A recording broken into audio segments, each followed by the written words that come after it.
بسم الله الرحمن الرحيم نحمده ونصلي على رسوله الكريم أما بعد فقد قال الله تبارك وتعالى في القرآن المجيد والفرقان الحميد فأعوذ بالله من الشيطان الرجيم بسم الله الرحمن الرحيم ولا تهنوا ولا تهزنوا وأنتم الأعلون إن كنتم مؤمنين صدق الله العظيم. وقال النبي صلى الله عليه وسلم الإسلام يعلو ولا يعلى أو كما قال عليه الصلاة والسلام. سبحان ربك رب العزة عما يصفون وسلام على المرسلين والحمد لله رب العالمين.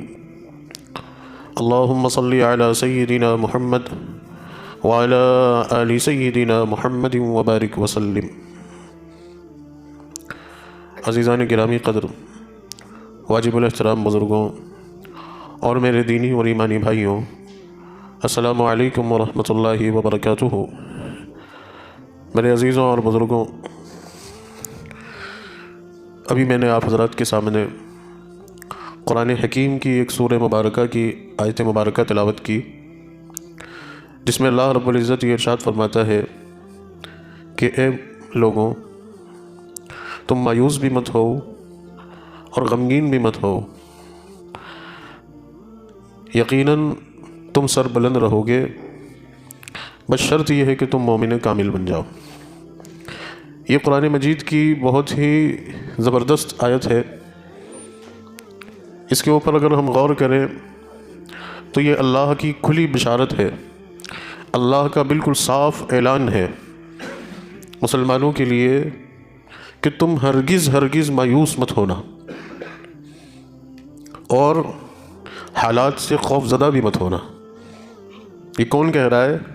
اس کائنات کا مالک کہہ رہا ہے، جس کی مرضی کے بغیر ایک پتا بھی نہیں ہلتا، ہر چیز اس کے حکم کی محتاج ہے، پوری کائنات اس کی مخلوق ہے، ہم اس کے بندے ہیں۔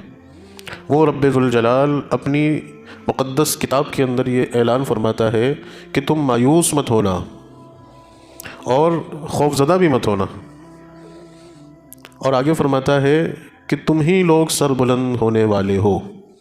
سر بلندی صرف تمہارا مقدر ہے، لیکن اس کے پیچھے اللہ نے ایک شرط لگائی ہے، اس کے پیچھے اللہ نے ایک شرط باندھی ہے، اور وہ شرط یہ ہے کہ ان کنتم مومنین، کہ اللہ کی یہ بشارت، اللہ کی طرف سے یہ خوشخبری، اللہ کی طرف سے یہ اعلان، اللہ کی طرف سے یہ اطمینان اور اللہ کی طرف سے یہ مبارکباد ان لوگوں کے لیے ہے کہ جو مومن کامل بن جائیں، یعنی کامیابی، سرخ روحی، سر بلندی، اس کو اللہ نے ایمان سے جوڑا ہے۔ فرمایا کہ تم مومن کامل بن جاؤ، کامیابی تمہارا مقدر بن گئی۔ یہ قرآن مجید کی آیت ہے۔ ایک حدیث میں نے پڑھی جس میں اللہ کے پیارے نبی صلی اللہ علیہ وسلم نے فرمایا کہ الاسلام یعلو ولا یعلی، کہ اسلام اس دنیا میں غالب ہونے کے لیے آیا ہے اور اسلام غالب ہو کر رہے گا۔ دنیا کی کوئی طاقت اسلام کے اوپر غالب نہیں آ سکتی، غلبہ اسلام ہی کا رہے گا، اسلام ہی غالب رہے گا۔ حالات کیسے بھی دکھ رہے ہوں، حالات کیسے بھی بن رہے ہوں، حالات کیسے بھی بنائے جا رہے ہوں، لیکن اسلام کا غلبہ رہے گا اور اسلام ہی غالب آ کر رہے۔ ایک تو اللہ کی طرف سے خوشخبری اور ایک رسول اللہ کی طرف سے خوشخبری، یہ دونوں چیزیں ہمیں حالات کے تناظر میں سامنے رکھنی چاہیے۔ اور یہ میں آپ کو خوش کرنے کے لیے بات سنا رہا ہوں، اطمینان دلانے کے لیے بات سنا رہا ہوں کہ مایوسی، نا امیدی، خوف، ڈر یہ ہمارے دل دماغ میں بھی نہیں آنا چاہیے، اگر ایمان ہے تو، اگر ایمان ہے تو، کیونکہ ایمان اور مایوسی، نا امیدی اور غیر اللہ کا خوف یہ ایک جگہ جمع نہیں ہو سکتا۔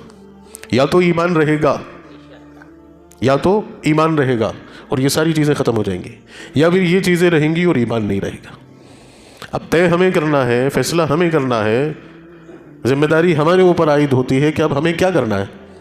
تو اگرچہ حالات کیسے بھی ہوں، وہ سب آپ سب کی نظروں کے سامنے ہیں، آپ بخوبی دیکھ رہے ہیں، اس کا مشاہدہ کر رہے ہیں، اور روز بروز کیسے حالات ہوتے جا رہے ہیں، کوئی ڈھکی چھپی بات نہیں ہے۔ غور کرنے والی بات ہے کہ آج اس ملک کی تاریخ کا ایک بڑا دن ہے، ایک بڑا دن ہے اس ملک کی تاریخ کا، اور اس دن سے کچھ دن پہلے سارے ملک کے حالات ہمارے سامنے تھے، ہم نے دیکھا کیا ہوا کیا نہیں ہوا اور کس حد تک ہوا، ہاں کس حد تک ہوا۔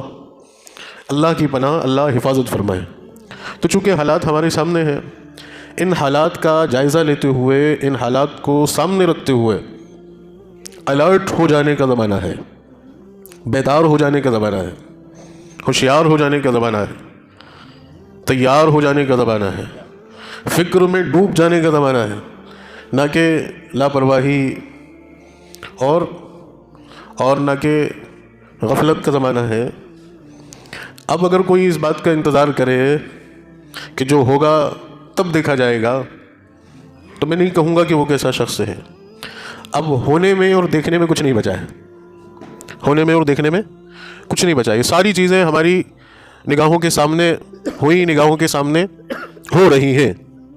اب یہاں پر ایک بڑی ذمہ داری ہماری ہوتی ہے، میں اس پر بات کروں گا کہ اب ہماری ذمہ داری کیا ہے، ہمیں اب کیا کرنا چاہیے، ٹھیک ہے۔ اس سے پہلے تھوڑا سا اپنا جائزہ یہ لے لیں کہ ہمارا حال یہ ہے کہ ہم وقتی طور پہ بیدار ہوتے ہیں، وقتی طور پر ہماری نیند کھلتی ہے، وقتی طور پر ہمارے اندر ایک دم سے تبدیل ہو جانے کا یا تبدیلی کر دینے کا خمار چڑھتا ہے، اور جیسے ہی وقت گزرتا ہے ہم پھر نارمل ہو جاتے ہیں۔ یہ ہماری سب سے بڑی کمزوری ہے، اور اس کو میں سمجھتا ہوں کہ بیدار ہونا نہیں کہتے ہیں، اس کو بیدار ہونا نہیں کہتے ہیں، اس کو غفلت میں رہنا ہی کہتے ہیں۔ بیدار ہونا اسے کہیں گے کہ اب انسان آگے کی تیاری کرنا شروع کر دے، آگے کے لیے انسان تیار ہونے لگ جائے، آگے کے لیے انسان کھڑا ہو جائے، اور آگے کے لیے انسان بہت ہوشیاری کے ساتھ، بہت سوجھ بوجھ کے ساتھ اپنے آپ کو آگے بڑھنے کے لیے تیار کر لے۔ لیکن ہوتا یہ ہے، ایک دن دو دن میں سارا خمار اترتا ہے، سب چیزیں اپنی جگہ گئی، اور پھر ہم ہماری پرانی زندگی کی مصروفیت میں، ہم ہمارے پرانے رنگ میں رنگ گئے۔ تو اب اس گنجائش کا بھی وقت نہیں ہے، اب اس گنجائش کا بھی وقت نہیں ہے کہ آپ آگے دیکھیں گے۔ اب ذرا سا بھی وقت ضائع کیے بغیر اپنے آپ کو بالکل تیار کر لینے کا وقت ہے۔ میں صاف صاف لفظوں میں آپ سے بات کر رہا ہوں، اللہ کرے میری یہ کمزور سی بات آپ کو سمجھ آئے اور آپ میری اس کمزور سی بات کو سنجیدگی سے لیں، ہے نا۔ تو اب وقت بہت تشویشناک ہے، بہت غیر معمولی ہے، بالکل بھی کسی بھی قسم کی گنجائش باقی نہیں رہی۔ آپ نے سب کچھ دیکھ لیا، آپ نے سب کچھ محسوس کر لیا، شاید ہم تصور بھی نہیں کر سکتے تھے، وہ کچھ ہو چکا ہے، اور آگے کیا ہوگا اللہ ہی اس چیز کا مالک ہے۔ تو میرے دوستوں اور عزیزوں، اب ہمارا کام کیا ہے، ہماری ذمہ داری کیا ہے، ہمارا فرض کیا ہے، بحیثیت مسلمان ہونے کے، بحیثیت ایمان والا ہونے کے ہمیں کیا کرنا چاہیے۔ دیکھیے، صاف صاف لفظوں میں صرف 3 نقطوں میں اپنی بات کو آپ کے سامنے پیش کروں گا، صرف 3 پوائنٹس پر اپنی بات کو آپ کے سامنے رکھوں گا۔ اللہ مجھے صحیح انداز میں اپنی بات کہنے کی توفیق نصیب فرمائے، اور ہم سب کو اس پر عمل کرنے کی توفیق نصیب فرمائے۔ سب سے پہلی چیز ہے اپنے ایمان پر مضبوطی سے جم جانا، ایمان پر مضبوطی سے جم جانا، اٹل ہو جانا، اور اپنے اعمال اور اخلاق کو درست کر لینا، ٹھیک ہے۔ ایمان پر مضبوطی سے جمنا اور اعمال اور اخلاق کو درست کر لینا۔ فتنوں، آزمائشوں سے بچنے کے لیے ایمان کا پختہ ہونا بہت ضروری ہے۔ رتی برابر بھی ایمان کے اندر ضعف، ایمان کے اندر کمزوری اور ایمان کے اندر ناپائیداری اگر پائی گئی تو کچھ بھی ہو سکتا ہے، قدم ڈگمگا سکتے ہیں۔ تو ایمان کو مضبوط کرنا ہے، ایمان کو مضبوط کرنا ہے۔ ایمان کو مضبوط کرنے کے لیے، ایمان کو بنانے کے لیے، ایمان کو بچانے کے لیے، ایمان کو محفوظ رکھنے کے لیے جو کام بتائے گئے ہیں ان کاموں کو کرنا شروع کر دینا ہے کہ ان چیزوں سے آپ کا ایمان بنے گا، اور ان چیزوں سے آپ کا ایمان بچے گا، اور ان چیزوں سے آپ کا ایمان محفوظ رہے گا، ہے نا۔ سب سے بنیادی کام کیا ہے؟ میں بار بار آپ سے کہہ رہا ہوں کہ سب سے بنیادی چیز ہے اللہ کی کتاب۔ جو ایمان بنے گا وہ قرآن سے بنے گا، قرآن کے نور سے بنے گا، قرآن کی برکت سے بنے گا، قرآن کی تاثیر سے بنے گا۔ تو قرآن کو لازم پکڑ لیجئے، قرآن کو لازم پکڑ لیجئے، قرآن کی تلاوت، قرآن پر غور کرنا، قرآن کو اس کے معنی کے ساتھ پڑھنا، اس کے معنی کے ساتھ سمجھنا اور اس پر عمل کرنا شروع کر دیجئے۔ سب سے پہلی چیز ایمان کو مضبوط کرنے والی کیا ہے؟ قرآن. قرآن جتنا وقت ملے قرآن کی تلاوت میں صرف کرو. ہم فضول چیزوں میں اپنے وقت کو صرف کرتے ہیں. کیسے؟ کبھی کوئی کام نہیں ہے، فری بیٹھے ہوئے کچھ بھی کرنے لگے، موبائل چلانے لگے، سیر و تفریح کرنے لگے.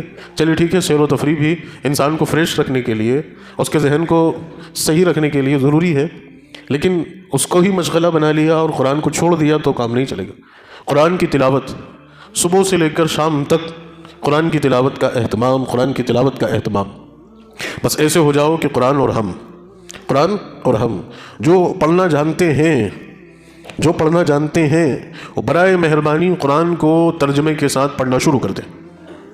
الحمدللہ ہر زبان میں قرآن کا ترجمہ ہے نا. اپنی ذمہ داری، آپ کی شادی طے ہوتی ہے نا. اب اس کی فکر بندہ کیسا کرتا ہے؟ خود دوڑ کے بازار جائے گا، کپڑے بھی خریدے گا، جوتے بھی خریدے گا، ضرورت کی ساری چیزیں خریدے گا، کہ کسی سے کہے گا کہ آپ لا دو، آپ لے کے آ جانا. اپنی ذمہ داری سمجھ کے بھاگتا ہے. تو یہ عذر بھی مت کرو بھائی کہ آپ منگوا دو، آپ لا دو. کسی کے منتظر رہو گے تو آپ کا وہ کام ٹلتا جائے گا، کیونکہ کسی سے آپ کہہ رہے ہیں اس کے بھی اپنے کام ہیں. تو کسی کے انتظار میں وقت کو ضائع کرنا ہی ہے.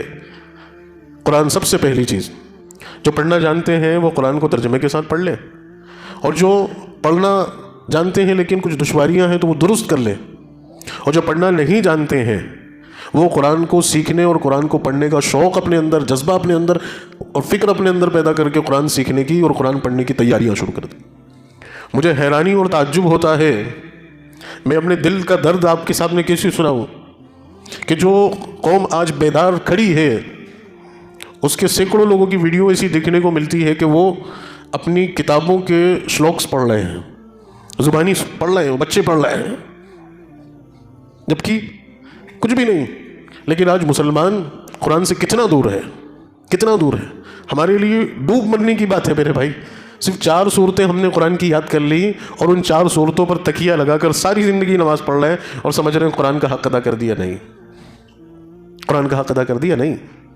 قرآن بقدر ضرورت یاد کرنا تو ضروری ہی ہے، اس کے ساتھ ساتھ قرآن کی تلاوت کا اہتمام، اس کے ساتھ ساتھ اس کے معنی کا اور اس کے ترجمے کا اہتمام. تو یہ کام سب سے پہلا ہے. اس کے بعد اسی میں شامل ہے کہ اپنے اعمال اور اپنے اخلاق کو درست کرو. آج نمازوں کا کیا حال ہے؟ نمازوں کی پابندی کا کیا حال ہے؟ نمازوں کے مسائل اور نمازوں کی واجبات اور نمازوں کے اندر جو چیزیں ضروری ہیں، کون سی چیز کب کرنے کی، اس کا کیا حال ہے؟ ہم اس تعلق سے بھی سنجیدہ ہوں. میں یہ بار بار نماز کا تذکرہ آتا ہے اس وجہ سے کیونکہ تمام اعمال میں سب سے اہم نماز ہے اور سب سے زیادہ نماز ہے. روزہ سال میں ایک مہینے کا ہے، زکوٰۃ سال میں ایک بار ہے، حج زندگی میں ایک بار ہے، لیکن نماز تو دن میں 5 بار ہے. اللہ کی دعوت کے ساتھ ہے، اللہ کی پکار کے ساتھ ہے. اللہ نے خود ایسا انتظام فرمایا ہے کہ نماز کے لیے آپ کو بلایا جا رہا ہے، آپ کو پکارا جا رہا ہے، آپ کو دعوت دی جا رہی ہے. اور کیسے شاندار الفاظ کے اندر کہ حی علی الفلاح، کہ آؤ کامیابی کی طرف. اب اس سے کھلے الفاظ اور اس سے بڑی دعوت کیا ہوگی؟ اس سے صاف اور کیا بلایا جائے گا کسی کو کہ آؤ کامیابی کی طرف. اصل میں کامیابی یہاں ہے اور کامیابی یہاں آنے کے بعد ملے گی، لیکن بندہ اس کامیابی کی تلاش میں بھاگتا ہے، اس گھر اور اس در کو چھوڑ کر دنیا کے پیچھے بھاگتا ہے. تو کامیابی ملے گی کامیابی. اب اس سے صاف اور اس سے پیاری دعوت کیا ہو سکتی؟ تو نماز کا ذکر، چونکہ نماز کا حکم اور نماز کی ادائیگی کا معاملہ سب سے زیادہ، اس لیے نماز کا تذکرہ سب سے زیادہ ہوتا ہے. اور اعمال سبھی ہیں، تو اپنے اعمال کو درست، اپنے اخلاق کو درست، اپنی عادتوں کو درست کریے. اپنے اندر اچھی عادتیں پیدا کیجیے، اپنے اندر سے بری عادتوں کو نکالیے. ہمارے اندر ایک بھی بری عادت یا بری بات نہیں ہونی چاہیے. یہ زمانہ ہمیں برداشت اب نہیں کرے گا، اب قبول نہیں کرے گا. اعمال کو درست کرنا، اخلاق کو درست کرنا، ایمان کو مضبوط کرنا. دوسری چیز یہ ہے، وہ اسی سے نسبتاً جڑی ہوئی ہے، کہ اسلام کی ایک تصویر جو لوگوں نے پیش کی ہے. آپ دیکھ رہے ہیں کہ کس طرح سے اور کیسا اسلام کو بنا کر پیش کیا گیا، اور اسلام کی کیا تصویر پیش کی گئی ہے، کہ اسلام کو شدت پسند مذہب بتایا گیا، اسلام کو دقیانوسی بتایا گیا، اسلام کو انسان کے اوپر زیادتی کرنے والا مذہب بتایا گیا، لوگوں کو غلام بنانے والا مذہب بتایا گیا، اور نہ معلوم کون کون سے پروپیگنڈے کے ذریعے سے اسلام کو زمانے کے سامنے بدنام کر کے پیش کیا گیا۔ تو یہاں پر ہماری ذمہ داری یہ بنتی ہے کہ ہم اپنے اعمال کے ذریعے سے اسلام کا صحیح تعارف پیش کروائیں، اسلام کی خوبیوں کو ہم اجاگر کریں، اسلام کی خوبیوں کو لوگوں کے سامنے اور زمانے کے سامنے پیش کریں۔ تو اسلام کی جو غلط تصویر پیش کی گئی ہے، اسلام کی حقیقی اور صاف اور سچی تصویر جب ہم اپنے اعمال کے ذریعے سے، اپنی زندگیوں کے ذریعے سے پیش کریں گے، تو پھر جو قوم آج اسلام کے مخالف ہے وہی قوم اسلام سے مانوس اور متاثر ہوگی اور اسلام میں داخل ہوگی، یا داخل نہیں ہوگی تو کم از کم جو نفرت ان کے اندر پیدا کی جا رہی ہے، یا جو نفرت کا ماحول ان کے سامنے کھڑا کیا جا رہا ہے، وہ نفرت کا ماحول خود بخود ختم ہو جائے گا۔ میں ایک چھوٹی سی مثال آپ کو دوں کہ ابھی 2 سال پہلے کووڈ کے زمانے کے اندر جب سب لوگ پریشان تھے، سب اپنی جان کی فکر کر رہے تھے، کوئی گھر سے نکلنے کو تیار نہیں تھا، سب اپنے آپ کو محفوظ اور سب اپنے آپ کو محفوظ رکھنا چاہ رہے تھے، ایک بڑی تعداد لوگوں کی سڑکوں پر تھی، تو ان کی مدد کے لیے بڑھ چڑھ کر مسلمانوں نے حصہ لیا اور بڑھ چڑھ کر آگے نکل کے کام کیا۔ لوگوں نے، اللہ ان لوگوں کو جزائے خیر دے، خوب جزائے خیر دے ان لوگوں کو، لوگوں نے خوب مال بھی خرچ کیا اور اپنی جان کی پرواہ کیے بغیر وہ لوگوں کی مدد کے لیے باہر آئے۔ اور ضرور آپ لوگوں میں سے بھی بہت سارے لوگ ہوں گے جنہوں نے اس وقت کام کیا۔ تو واقعی میں جن لوگوں کی مدد کی، جن لوگوں کی مدد ہوئی، جن لوگوں پہ احسان ہوا، وہ لوگ آج بھی اس احسان کو مانتے ہیں، آج بھی اس احسان کو مانتے ہیں وہ لوگ، اور وہ لوگ کہتے ہیں کہ ہاں واقعی مسلمانوں کو ہم نے ان حالات میں پہچانا، ہم تو کیا سمجھتے تھے اور کیا ہمیں بتایا گیا تھا، لیکن مسلمان کیا نکلے، یہ لوگوں کی زبان پہ بات تھی۔ بس وقت گزرا، ہم نے ہمارا کام چھوڑا، تو پھر ہمارا وہ عمل جو ہے وہ کرایا بہترین عمل، پھر وہ کیا ہو گیا، وہ چھپ گیا۔ اگر مستقل طور پر ہم اسے پکڑے رکھتے، یا مستقل طور پر ہماری طرف سے وہ کام ہوتا رہتا، مستقل طور پر اس کام کو ہم اپنی ذمہ داری سمجھ کر کرتے رہتے تو لاکھ لوگ بدنامی کا یا لاکھ لوگ غلط چیزوں کا ڈنڈورا پیٹیں، سچائی لوگوں کے سامنے ہوتی، کیونکہ یہ چیز بالکل سچی اور عیاں ہے کہ جس طرح اللہ کے حقوق ہمارے اوپر واجب اور فرض ہیں، ویسے ہی اللہ کی مخلوق کے حقوق بھی ہمارے اوپر فرض ہیں۔ کیا کہہ رہے نبی پاک صلی اللہ علیہ وسلم کہ تم میں سے کوئی شخص اس وقت تک مومن نہیں ہو سکتا کہ جب تک اس کا پڑوسی اس سے مطمئن نہ رہے، یا وہ کھا لے اور اپنے بھائی کی فکر، اپنے پڑوسی کی فکر نہیں کرے۔ تو یہ تو مسلمانوں کی بڑی ذمہ داری ہے، لوگوں کے مسائل کو سمجھنا، لوگوں کی ضرورتوں کو سمجھنا، لوگوں کے لیے فکر مند ہونا، لوگوں کی خدمت کا مزاج اپنے اندر رکھنا۔ اور یہ الحمدللہ ثم الحمدللہ کلمے کی برکت سے، اسلام کی برکت سے دوسری قوموں کے بنسبت ہمارے اندر زیادہ ہے۔ ہم اس چیز کو تسلیم کرتے ہیں، ہم اس چیز کو مانتے ہیں، ہم اس چیز کو سمجھتے ہیں، لیکن ہوتا کیا ہے کہ کچھ لوگوں کی وجہ سے سب کی محنت اور سب کی قربانیاں اور سب کی خدمت ضائع چلی جاتی، چاہے وہ میں ہی کیوں نہ ہو۔ ایک صاحب نے بڑی اچھی مثال دی تھی کچھ لوگوں کی وجہ سے کی بات، کیونکہ رزلٹ جو نکلتا ہے نا وہ بہت تھوڑے سے ٹیسٹ پر نکلتا ہے۔ انہوں نے مثال دی تھی کہ اگر کوئی بیمار ہوتا ہے اور اس کی بیماری اس حد تک پہنچ جاتی ہے کہ اس کی تشخیص، اس کی شناخت نہیں ہوتی، پہچانی نہیں جاتی، تو اس کا ٹیسٹ ہوتا ہے نا، اس کا سیمپل لیا جاتا ہے، بلڈ ٹیسٹ ہوتا ہے نا۔ بلڈ ٹیسٹ کے لیے کتنا خون لیا جاتا ہے جسم کے اندر سے، کتنا خون نکالا جاتا ہے پورے جسم کا؟ تھوڑا سا خون لے کر اس کو لیب میں لے جا کر اس سیمپل کے ذریعے سے اس کے جسم کے اندر کیا بیماری ہے اس کی شناخت ہوتی ہے۔ تو ذرا سے خون کے قطرے پورے جسم کی بیماری کو پکڑ کر سامنے پیش کرتے ہیں۔ ویسے ہی چند لوگ اور چند لوگوں کے غلط کام اور چند لوگوں کی غلط عادتیں، چند لوگوں کی غلط چیزوں کی وجہ سے، اللہ مجھے معاف کرے، ہم کیا منہ دکھائیں گے؟ ہم رسول اللہ صلی اللہ علیہ وسلم کو کیا منہ دکھائیں گے کہ ان غلط کاموں کی وجہ سے نبی پاک صلی اللہ علیہ وسلم کا لایا ہوا یہ سچا دین دنیا کے سامنے بدنام ہوتا ہے، یہ دین بدنام ہوتا ہے۔ میری اگر ایک چھوٹی سی غلط عادت ہے، میرا ایک چھوٹا سا غلط کام ہے، میرا ایک چھوٹا سا ناجائز اور غیر قانونی کام ہے، اور صرف مجھے اکیلے کو بدنام نہیں کرتا ہے، مجھے اکیلے کو بدنام نہیں کرتا ہے، وہ میرے مذہب کو بھی بدنام کرتا ہے۔ یا یہ سوچئے، آپ غور کیجئے، یہ اللہ تعالیٰ ہمارے اندر یہ چیز ڈال دے کہ میری ایک حرکت، میرا ایک غلط کام، میرا ایک غلط قدم، میری ایک غلط چیز صرف میرے اوپر اثر نہیں ڈالتی بلکہ میری پوری قوم کے اوپر اثر ڈالتی ہے، میری پوری قوم کے اوپر اثر ڈالتی ہے۔ آپ سوچئے نا، میرے ذہن میں بھی تازہ ایک واقعہ، ایک مثال آ رہا ہے.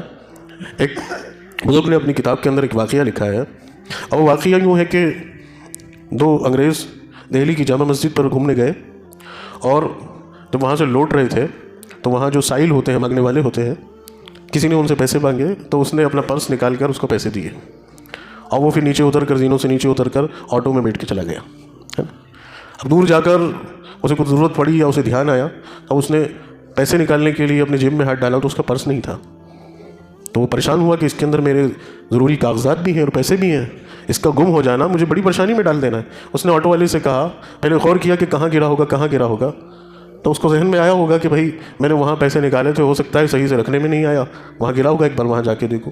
تو اس نے آٹو والے کو پھر پلٹایا اور وہ وہاں پر آیا، اور اس نے آ کر جب دیکھا تو وہ جس کو اس نے پیسے دیے تھے وہ اس کا پرس لیے ہوئے کھڑا تھا، اور اس نے اس کو ویسے کہ ویسے اس کا پرس لوٹایا. اب وہ بڑا حیران ہوا، اس نے کہا کہ بھائی آپ کو تو سب کچھ مل گیا تھا، اس میں پیسے بھی تھے، آپ تو جا سکتے تھے. یہ حیرانی اس کے اندر آئی کہ بھائی آدمی جا بھی تو سکتا تھا، لیکن یہ میرے انتظار میں کھڑا رہا. وہ اس کی زبان نہیں جانتا، وہ اس کی زبان نہیں جانتا. اس نے کسی کو پکڑا اور اس سے بات چیت کرنی چاہیے کہ بھائی میں ان سے بات کرنا چاہتا ہوں تو میرا ٹرانسلیٹ کرو. تو کوئی انگلش بولنے والا ملا ہوگا اس کو، اسے نام پوچھا تو اس نے بتایا کہ میرا یہ نام ہے، اور وہ مسلمان تھا. اس سے پوچھا کہ آپ جا سکتے تھے، آپ گئے کیوں نہیں؟ تو وہ تھا تو فقیر، لیکن بات ایسی پتے کی کر کے گیا کہ جو بات ہمارے دل میں اتر جائے نا تو اللہ ہم سب کے اوپر احسان فرما دے. اس نے کہا کہ میں اس لیے نہیں گیا کہ دیکھو میں مسلمان ہوں، میں محمد صلی اللہ علیہ وسلم کا امتی ہوں، اور مجھے یقین ہے کہ آخرت میں میرے نبی کے سامنے پیشی ہوگی، میری زندگی کا ہر عمل میرے نبی کے سامنے ہوگا، ہے نا. اور جب میرے نبی کے سامنے میرا یہ عمل آئے گا اور یہ بتایا جائے گا آپ کو کہ یہ آپ کا امتی ہے کہ جس نے کسی کا مال ناحق ہڑپا ہے اور کس نے کسی کے مال پہ قبضہ کیا ہے، تو یہ بات سن کر میرے نبی صلی اللہ علیہ وسلم کو تکلیف ہوگی، آپ کو غم ہوگا. اور میں یہ کیسے برداشت کر سکتا ہوں کہ میری وجہ سے میرے نبی پاک صلی اللہ علیہ وسلم کو تکلیف ہو. بس یہ چیز اس چیز نے مجھے باندھ دیا اور مجھے جانے نہیں دیا، اور یہ آپ اپنی امانت رکھی، یہ آپ اپنی امانت رکھی. تو یہ ہے اپنی اصلاح، یہ ہے اپنے آپ کو سنوار کر، اپنے آپ کو سدھار کر اور اپنے اعمال کو صاف کر کے پیش کرنے کا طریقہ.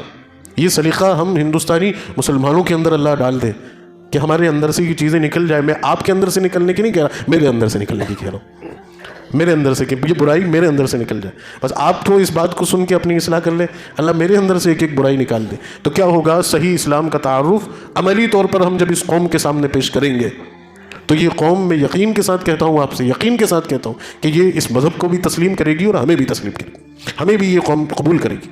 تو اپنے اعمال کو سدھارنا، اپنے اخلاق کو سدھارنا اور اسلام کی صحیح تصویر اپنے عمل کے ذریعے سے پیش کرنا.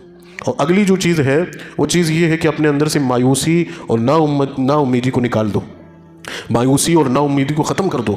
اور مایوسی اور نا امیدی اگر حاوی ہونے لگے، خوف اگر پیدا ہونے لگے اور اللہ کے وعدوں سے یقین ہٹنے لگے تو اللہ کی کتاب کو آ کر کھولو، قرآن مجید کو پڑھو. قرآن تمہارے اندر اللہ کا توکل پیدا کرے گی، قرآن تمہارے اندر اللہ کا یقین پیدا کرے گا، قرآن تمہارے اندر اللہ کی ذات سے ہونے کا اعتماد پیدا کرے گا. اور قرآن تمہارے اندر سے ٹوٹتے ہوئے ہمت اور حوصلوں کو اور پست ہمت اور حوصلوں کو ختم کر کے ہمت اور حوصلہ اور شعور اور خودداری اور بیداری پیدا کرے گا.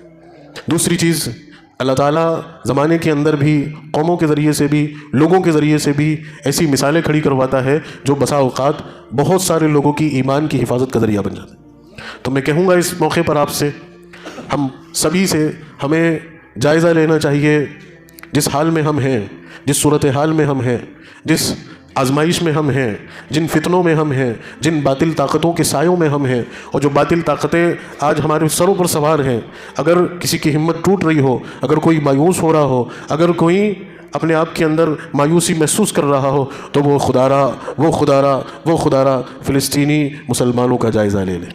غزہ کے ان جیالوں اور غزہ کے فلسطین کے ان مسلمانوں کی زندگی کا جائزہ لے.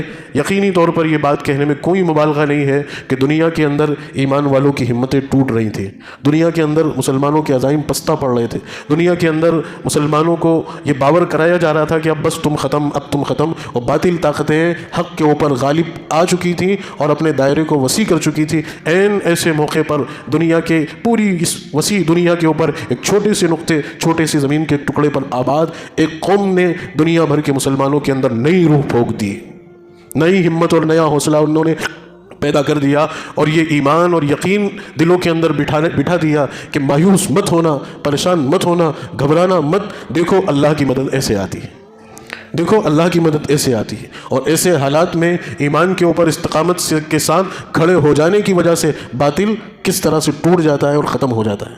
آج دنیا کی طاقتور ترین قوم اور دنیا کی سپر پاور، شاید 60 اکتوبر سے پہلے کسی کا یہ تسلیم کر لینا اتنا آسان نہیں تھا کہ اسرائیل اتنا طاقتور، اتنا ٹرینڈ اور اتنا مضبوط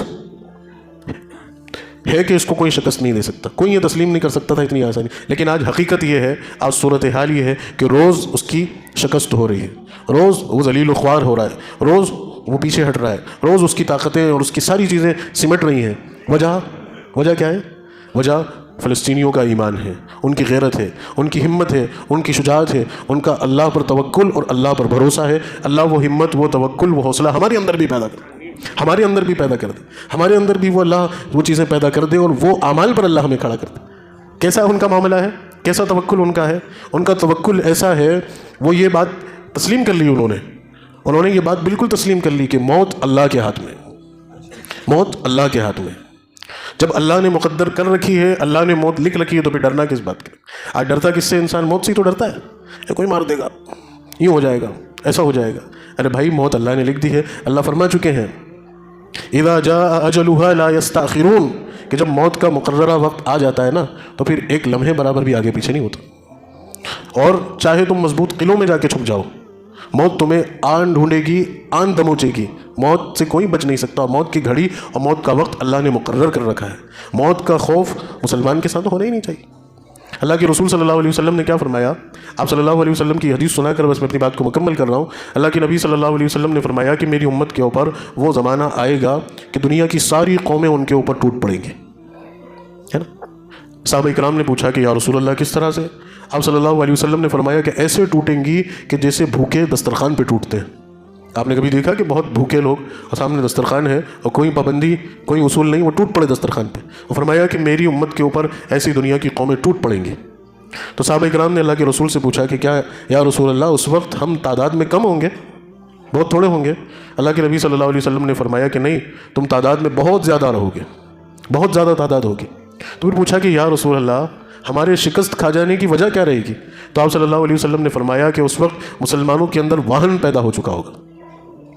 تو صحابہ اکرام نے پوچھا کہ اللہ کے نبی یہ کیا چیز ہوتی ہے؟ تو آپ صلی اللہ علیہ وسلم نے فرمایا کہ واہن کہتے ہیں ایک تو یہ کہ دنیا کی محبت، دنیا کی محبت دلوں پہ چھا چکی ہوگی، اور دوسرا موت کا خوف آ چکا ہوگا، موت کا ڈر پیدا ہو چکا۔ یہ دو چیزیں بتائیں، ایک تو دنیا کی محبت اور ایک موت کا خوف۔ آج ہم دیکھیں کہ دنیا کی محبت کس قدر ہے، ہم سب کے نزدیک دنیا کتنی عزیز ہے اور آخرت کتنی غیر عزیز ہے۔ ہم آخرت کی کہاں تیاری کر رہے ہیں؟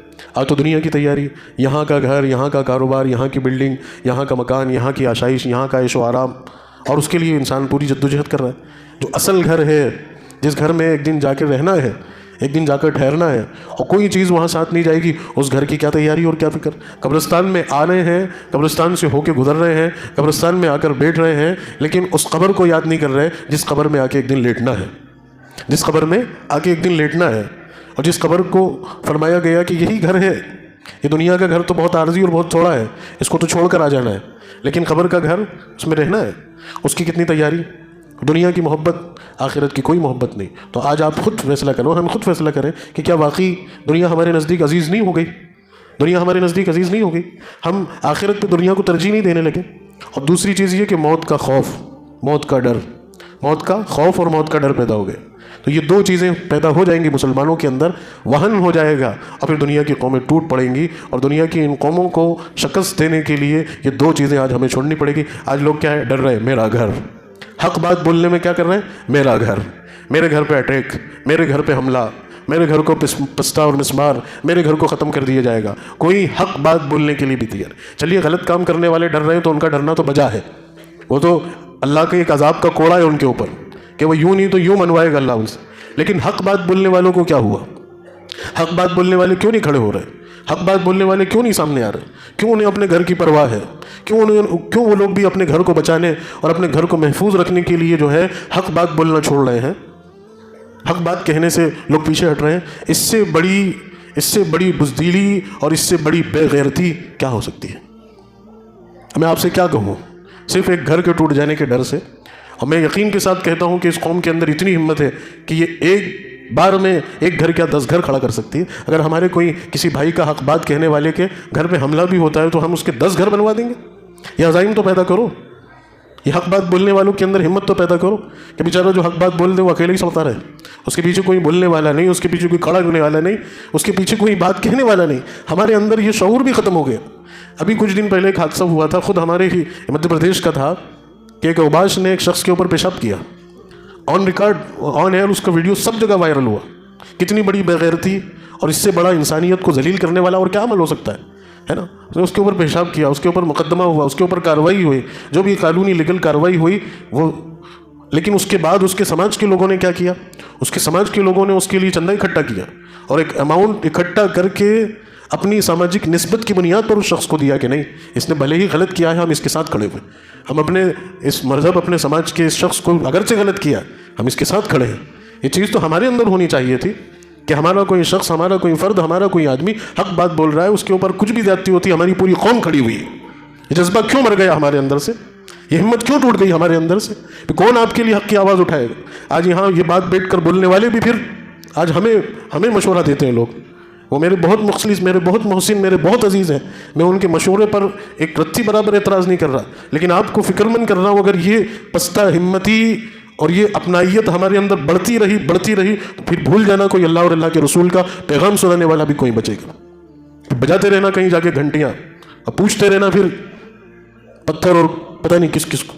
یہ جذبات تو اپنے اندر پیدا کرو میرے بھائی، یہ ہمت تو اپنے اندر پیدا کرو، یہ حوصلہ تو اپنے اندر پیدا کرو، اپنے اندر قانونی لڑائی لڑنے کی ہمت تو پیدا کرو۔ آج ہم قانونی لڑائی لڑنے کے لیے بھی تیار نہیں، وہ ہمت بھی ہمارے اندر نہیں۔ آج ہمارے پستہ ہمتی کا کیا حل ہو گیا؟ آج لوگوں نے صبر کے معنی پہ تماشا بنا دیا کہ صبر کرو، صبر کرو، صبر بن کر کروا کے ہم بزدل بن گئے۔ اور صبر کے کا جواب دینے کا مطلب میں یہ نہیں کہہ رہا کہ آپ کوئی اپنی طرف سے کوئی اقدام کرو، بھئی آپ بیدار تو ہو جاؤ، اب سنجیدہ تو ہو جاؤ، اب متحد تو ہو جاؤ، اب حوصلہ اور ہمت تو پیدا کرو۔ تو میری اس ادنا سی، اس معمولی سی بات کے اوپر آپ سب اپنے دل کے اندر لبیک کہو کہ اللہ نہیں کرے ہماری قوم کے کسی فرد کے اوپر غیر قانونی کارروائی ہوئی ہے نا، اور وہ ناحق کسی معاملے میں اس کے اوپر زیادتی اور کارروائی ہوئی، اور قانونی طور پر اس کے اوپر کچھ بھی کارروائی ہو، لیکن بحیثیت مسلمان ہونے کے ہم لیگلی طور پر اور اس کے بے قصور ہونے کی بنیاد پر ہم اس کے ساتھ کھڑے ہوئے۔ ہم اپنا مال بھی اس کے ساتھ لگائیں گے، اپنا وقت بھی اس کے ساتھ لگائیں گے، ہم اپنے مال کے ذریعے سے اس کی جو نقصان ہوا ہوگا ہم اس کے ساتھ کھڑے ہوئے۔ اللہ تعالیٰ ان نقطوں پر ہمیں جمع فرمائے، ہمارے اندر ہمت اور حوصلہ پیدا کرے۔ وآخر دعوانا ان الحمد للہ رب